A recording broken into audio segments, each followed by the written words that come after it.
posicionamento, ele é um sistema que ajuda a comunicar na medida que ele explica e orienta que a mensagem ela deve ser super simplificada. A gente vive numa sociedade super comunicativa e para a gente se fazer notar, e esse é o objetivo do posicionamento, é você justamente se diferenciar de todos à sua volta e você se destacar a partir do que você tem de único e diferente do que os outros ao seu redor têm. Então, o grande objetivo, né, como que você faz isso, é você se apropriando de palavras, de significados que você vai utilizar para você criar esse posicionamento, né? Então, é importante olhar para dentro, é importante olhar para os pares, para o arredor, para a concorrência, para entender como é que você vai criar uma narrativa única, uma narrativa própria, que vai te destacar e, consequentemente, elevar a sua percepção de valor. Quando você trabalha o seu posicionamento, tanto pessoal quanto profissional, vão ser bem claros aqui, diretos ao ponto. O objetivo é elevar a percepção de valor, é trazer lucro, é você não depender de negociações, de preço, de outras coisas, porque você deixa tão claro o seu valor, a sua unicidade, que você eleva o nível também. Como uma empresa pode descobrir os seus pontos fortes e únicos para se diferenciar no mercado? Como será? Primeira coisa é se autoconhecendo, né, olhando para dentro e compreendendo o seu valor, mas também ouvindo o mercado, né? No final, quem vai dizer de fato o que você tem de único é o outro, né? Então, quando você começa a comercializar, começa a vender, as empresas começam a prosperar, elas esquecem de ouvir quem já está consumindo delas, né? Mas tem um ponto muito curioso aí também, né? Porque ao mesmo tempo que é importante ouvir, também tem que ter uma autoconfiança do que você deseja construir. Por exemplo, o Steve Jobs ele era um cara contra fazer pesquisa, porque é que nem o Henry Ford diz que se ele tivesse perguntado para as pessoas o que elas queriam, elas iam responder que elas queriam um cavalo mais rápido e não um carro. Esse conceito ele também é interessante. Então tem momentos e momentos. Quando você está de fato criando algo disruptivo e novo, você tem que acreditar no que você está querendo construir, olhar para dentro. E tem esse cenário, mas também tem outro cenário de você já estar estabelecido e você procurar compreender dos clientes onde que eles se identificam, onde eles se conectam. Então tem duas óticas aí, né? A ótica de você não usar a pesquisa, mas olhar para dentro, no legado, na forma como você quer fazer e você ir acompanhando, né? Por exemplo, como o Steve Jobs ele era um cara que falava que ele era contra a pesquisa, porque ele era um cara que queria realmente trazer para a sociedade coisas totalmente novas. Ele gostava das pessoas que também desafiavam ele, que questionavam o que ele estava dando de ideia, né? Ele é muito incisivo nesse sentido. Então, enfim, tem que olhar o cenário, tem que avaliar, mas tem que também olhar para dentro e se ouvir, principalmente.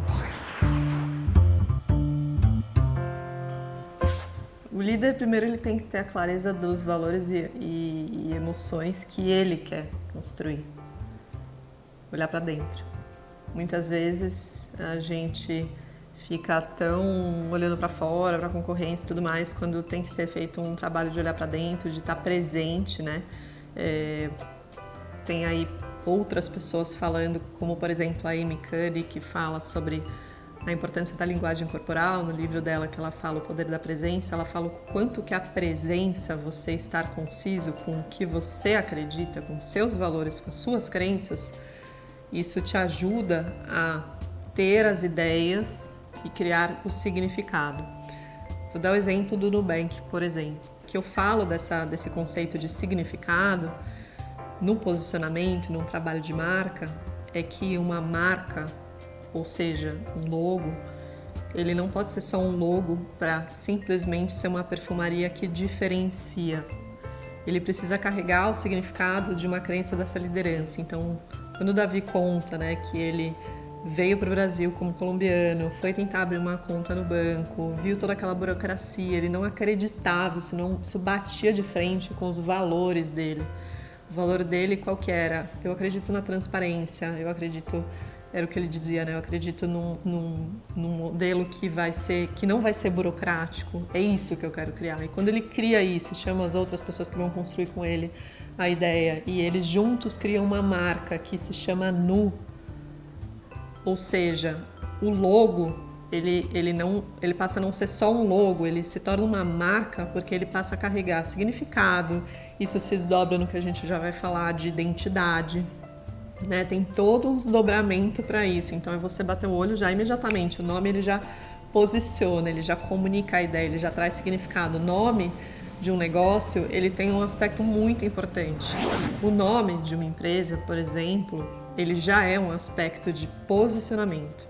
O nome ele já deveria carregar o significado daquilo, desse propósito do que essa empresa deseja construir. Então você que está assistindo aí a aula, né? Você conhece o nome, você sabe o significado por trás do nome da sua empresa? Foi só um nome que criaram aí, qualquer coisa, na hora de abrir o CNPJ? Não, tem um nome, tá? O que ele significa? O que está por trás? Isso está condizente com o que a empresa está querendo construir, né?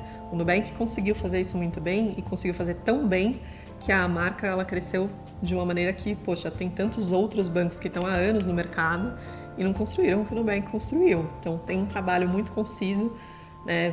Vamos considerar aí a Cristina Junqueira, que hoje é CEO no Brasil. Ela estudou em Kellogg que é o berço do branding no mundo, né? Onde veio os conceitos de marketing e marca. Então, tem um preparo aí por trás. E isso faz toda a diferença. Educar o consumidor hoje sobre o seu produto ou serviço está muito associado ao marketing de conteúdo.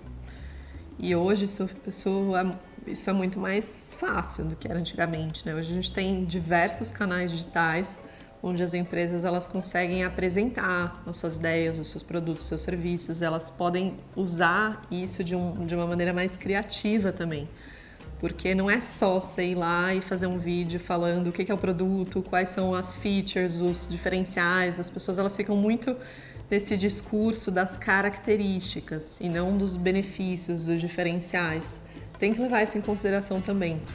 O trabalho de marketing de conteúdo, ou de você de fato fazer essa divulgação, ele está muito associado à transformação que você quer entregar para o outro. A gente fala que nessa ideia de comunicação tem que estar muito claro qual que é o ponto A que a pessoa se encontra e qual que é o ponto B, para onde ela vai, né? Então, quando a gente vê, por exemplo, na nova economia, um banco como o Nubank que se posiciona com a ideia de que ele vai te devolver o controle da sua vida financeira, o que a gente tem no ponto A? A gente tem uma pessoa que não tem controle da vida financeira dela, a vida financeira dela é uma bagunça, ela não tem lá um aplicativo que ela sabe quanto que entrou, quanto que saiu, quanto que ela gastou. E o ponto B, que esse banco, ele, no caso, essa fintech que é o Nubank, ele se apropria e comunica, olha, eu vou te levar para esse lugar aqui que você vai ter controle. Por quê? Porque você vai ter um aplicativo que vai te organizar melhor, com isso você vai estar mais tranquilo, você vai passar a ter esse controle, esse domínio, isso pode amanhã te levar a dar outros passos. Então, ele deixa muito claro qual que é esse ponto B, qual que é esse ponto A que a pessoa se encontra e qual que é o ponto B pelo qual ela vai. Então, todas as pessoas que forem trabalhar aí o marketing de conteúdo, elas têm que levar isso em consideração. Vamos lá então, relacionamento duradouro, né? O que é um relacionamento duradouro? Primeiro, para deixar claro, como que uma empresa vai construir um relacionamento duradouro? Relacionamento duradouro se eu tenho um cliente hoje, eu vou vender para esse mesmo cliente amanhã, daqui 6 meses, daqui 1 ano. Eu vou criar com esse cara uma fidelidade, de forma que ele continue querendo sempre comprar de mim, né?